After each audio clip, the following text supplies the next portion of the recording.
अस्सलाम वालेकुम दोस्तों, एक रिएक्शन वीडियो के साथ आपकी खिदमत में हाज़िर हूँ। और आजकल एक पाकिस्तानी ड्रामा जो है खुदा और मोहब्बत, वो बड़ा वायरल हो रहा है।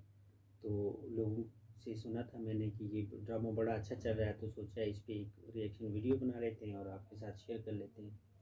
तो चलिए आइए ड्रामा की तरफ चलें, साथ देखते हैं और साथ गपशप भी होती रहती है। तो इस ड्रामा की ना एक जो सबसे अच्छी अभी जो मैंने देखी है इसकी कास्ट वगैरह, तो इस ड्रामे की सबसे अच्छी बात जो मुझे लगी है वो ये कि इसकी कास्ट बहुत अच्छी है ना, उन्होंने चुन चुन के इसकी कास्ट रखी है। इसकी कामयाबी की एक ये वजह भी हो सकती है। चलो आइए ड्रामा की तरफ चलते हैं। बात मैं सही बता दूँ, मैंने इससे पहले ये ड्रामा नहीं देखा, मैं अभी देख रहा हूँ। तो वो सॉरी, मैं ज़रा कम बोल पा रहा हूँ इसलिए कि मैं भी साथ देख रहा हूँ। तो बड़ा हर चीज़ बड़ी अच्छी उन्होंने मैनेज की हुई है, सेट बड़े अच्छे हैं। और उसके बाद सबसे मेन चीज़ जो इनकी कास्ट है ना, बहुत ही ज़बरदस्त है। चलें ड्रामा की तरफ चलते हैं, ये रिएक्शन पसंद आए।